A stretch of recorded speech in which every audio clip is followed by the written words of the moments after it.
Tonga sy daholo Zanagasikara mbola avy ianareo resaka vehivavy tokantena ny laozan'ny lehilahy. Ity moa zany efa nandefa tsy maninona fa averiko ho an'ny vehivavy tokantena rehetrarehetra ny laozan'ny lehilahy.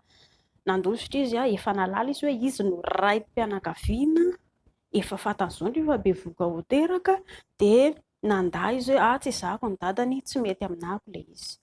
Aza mila ady, aza mila vany, tsy misy olan'izany. Aterao ny zazakely. Rehefa teraka zazakely dia misy ny antsoina hoe test DNA na test ADN ho pirofo ahalalana fa zanak'ilay lehilahy io. Tsy afaka mandà zany io lehilahy io na miteny amindry ary izy hoe mandà zao rehefa atao ny test tsy maintsy hita avy eo foana hoe raim-pianakaviana izy. Inona zany ny ataondry mitory an'io lehilahy io?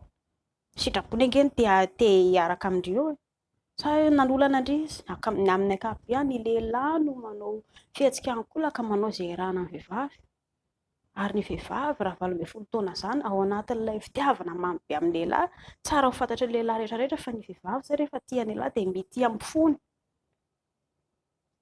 Fa ny lahy ilay fitiavana ilay tia lavadavaka eto sy eroa dia avy eo lasa tsy mifandray ny tandokanga. Ny ataondry mitory an'io lehilahy io dia mangataka ny atao hoe volan-jaza. Amin'ny ankapobeny ilay hoe izay tsy vita soratra, izay tsy vita mariazy, tsy misy olan'izany. Tsy maintsy misy atao ny test DNA fa rehefa izy no voapirofo raim-pianakaviana dia tsy maintsy mandray andraikitra izy, tsy maintsy mandray adidy. Raha ohatra ka hoe efa angoza ny zanakareo, atao ampio faktura daholo ny zavatra landry tamin'ilay zazakely. Ny akanjo, ny kiraro, ny ronono, ny akanjo sy ny sakafo ary indrindra salaka ny zazakely satria kosy tena akanjo rehetrarehetra. Amin'ny ankapobeny zany alao tsara ilay amin'ny grande surface ireny amin'izay hita io voapirofo hoe oviana ny daty dia inona ilay akanjo dia eo tsara ny numéro. Iny dia afaka angalandry pirofo. Zao anefa kialamola lehilahy tsy nanambady aman-janaka ny arahany fa tsy hoe lehilahy manambady aman-janaka gady eo ndry lehilahy célibataire ny arahany nanabevoka indry dia izay mananjondry azo volan-jaza avy amin'ny lehilahy iny.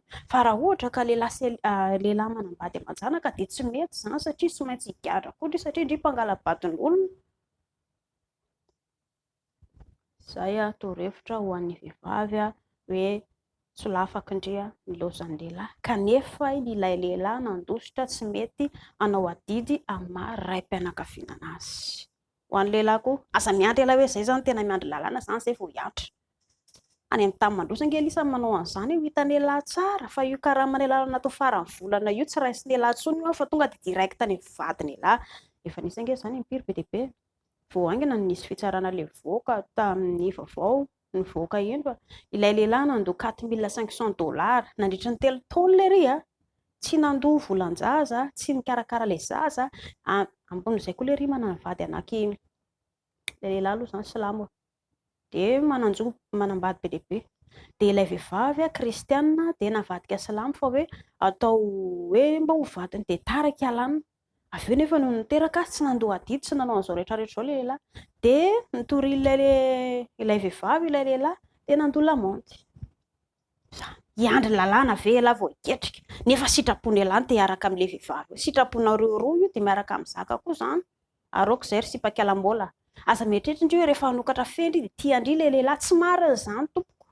Ny lehilahy rehefa voninahaka vady tsy any amin'ilay zazakely mamaiky anazy aloha fa mijery momba andry izy, mila vehivavy raim-pianakaviana, vonona hikarakara tokantrano izay no ilain'ny lehilahy. Fa tsy hoe vehivavy manokajokatra fe ihany dia manokatra andry dia ho alainy vady tsy marina izany. Izay anazava ohatra anankiray mahakasika ny John Cena ange efa ohatr'izany koa. Nikki Bella nataony an'izany. I Britney Spears, i Justin Timberlake natao mamay koa Britney Spears. Olo malaza zany nanaovana anazy nefa indry tsy olo malaza hoe zao nanaovany bady indry.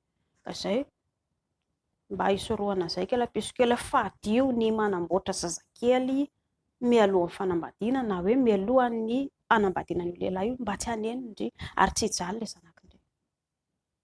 Izay ve mazotoa.